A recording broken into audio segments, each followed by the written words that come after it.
Hello students, today's worksheet is worksheet number 58 for class 10th, subject English. You have to write your name and your class teacher's name. So let's start the worksheet. Read the extracts given below and answer the questions that follow.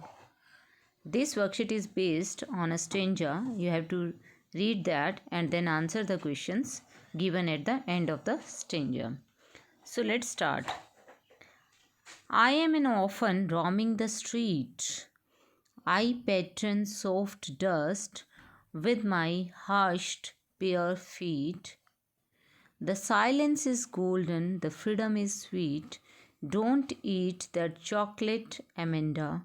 Remember your acne, Amanda. Will you please look at me when I am speaking to you, Amanda?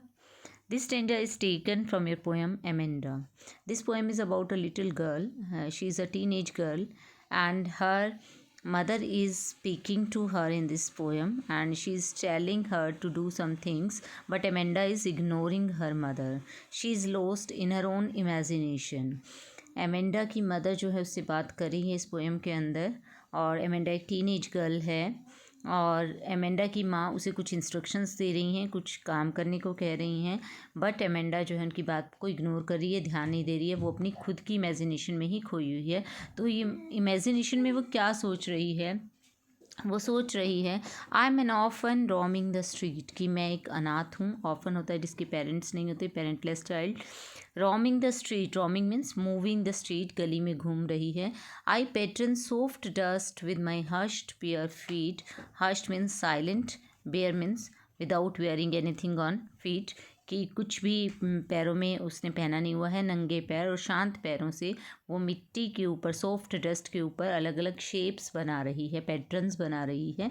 The silence is golden and the freedom is sweet. वो imagine कर रही है कि जो silence, जो piece है वो golden है, और मतलब पीस उसके लिए एक गोल्ड की तरह है। एंड फ्रीडम इज़ स्वीट, और फ्रीडम चाहती है, वो आज़ादी चाहती है। आज़ादी, ऐसी आज़ादी, मतलब ऐसी अवस्था में जब वो एक अनाथ है और आराम से बिना किसी इंटरफेरेंस के वो गली में घूम रही है, धूल उड़ा रही है, पैटर्न्स बना रही है धूल मिट्टी से, तो उसे ऐसी आज़ादी बहुत अच्छी लग रही है। फिर उसकी मदर की जो है टॉक आई है। इसके बाद उनके डायलॉग्स हैं, don't eat that chocolate Amanda, कि एमेंडा चॉकलेट मत खाओ। रिमेंबर योर एक्ने एमेंडा, याद करो कि तुम्हें एक्ने की प्रॉब्लम है, तुम्हारा फेस जो है ख़राब हो जाएगा एक्ने से, तो चॉकलेट ज़्यादा स्वीट्स मत खाओ। Will you please look at me when I am speaking to you Amanda. Amanda, क्या तुम मेरी तरफ देखोगी जब मैं तुमसे बात कर रही हूँ? तो इन लाइन से ये शो हो रहा है कि Amanda is not listening to her mother and she is ignoring her mother while her mother is giving her some instructions, and she is lost in her imagination and she wants only peace and freedom without any interferences. So this is your extract. Let's start the questions. The fact that the silence is golden, the freedom is sweet for Amanda tells that she, ये fact कि silence सुनहरी है उसके लिए और freedom जो है बहुत मीठी है उसके लिए, तो एमेंडा के बारे में क्या पता लगता है इससे हमें? एमेंडा क्या चाहती है? She desires freedom, she denies freedom, desires communication, desire dependence. 4 option आपको दिए गए हैं कि उसे फ्रीडम चाहिए, या वो फ्रीडम को डिनाई कर रही है, इनकार कर रही है आज़ादी लेने से, या वो बातचीत करना चाहती है, या फिर वो डिपेंड होना चाहती है जो है किसी दूसरे पर, डिपेंडेंस चाहती हैं। जब तो आपको समझ आ गया होगा राइट आंसर क्या होगा। शी डिज़ायर्स फ्रीडम, कि उसे फ्रीडम चाहिए। Who calls herself an orphan, कौन अपने आप को ऑर्फन बुला रहा है यहाँ पर? The little girl, Amanda herself, Amanda's friend, Amanda's sister. तो answer B is the right answer, B option, Amanda herself calls herself an orphan. The lines above bring out the contrast between, जो ऊपर दी गई lines हैं वो किस चीज़ के बीच में contrast जो है शो करती हैं, डिफरेंस शो करती हैं? The denial of the freedom and the struggle faced by the growing child. Yes, this is the answer, the denial of the freedom, कि बच्चे को फ्रीडम नहीं है और वो फेस कर रहा है, संघर्ष का सामना करना है जैसे जैसे ग्रो हो रहा है उस फ्रीडम को हासिल करने के लिए। तो ये डिफरेंस, ये कंट्रास्ट इसमें दिखाया गया है। The desire for dependence and the love that spoils a growing child, ये नहीं है। The importance of hate and love भी नहीं है। The advantage of argument and revolt भी नहीं है। तो राइट आंसर आपका ए है। choose the option that lists the set of a statement that are not true according to the given lines. तो आपको नीचे की स्टेटमेंट्स में से बताना है कि कौन सी स्टेटमेंट ट्रू नहीं है. Amanda wishes to be away from her daily routine. अपने डेली रूटीन से जो है दूर होना चाहती है, उससे अलग होना चाहती है. जो डेली की उसकी लाइफ चल रही है, कुछ नयापन चाहती है. Amanda perceives herself to be an orphan roaming the street. वो अपने आप को एक अनाथ के तौर पर परसीव करती है कि वो गली में घूम रही है. She wants to be dependent. क्या वो डिपेंडेंट होना चाहती है. She seems happy as she draws patterns using her hands. जो वो पैटर्न बनाती है तो क्या वो हैप्पी दिखाई देती है. She wants to be dependent. वो डिपेंडेंट नहीं होना चाहती है. ठीक है, ये ट्रू नहीं है. ठीक है, although she is making patterns not with her hands but with her feet से बनाती है. लेकिन वो जो है यहाँ पर जो ऑप्शन है जो ट्रू नहीं है वो ये होगा. She wants to be dependent. कि वो डिपेंडेंट होना चाहती है, वो दूसरे पर निर्भर होना चाहती है, ऐसा नहीं है. She wants to be independent. Independent होना चाहती है. एक्चुअली में वो आत्मनिर्भर बनना चाहती है, अपने डेली रूटीन से दूर जाना चाहती है, एक ऑर्फन की तरह अपने आप को इमेजिन करती है, पैटर्न्स भी बनाती है.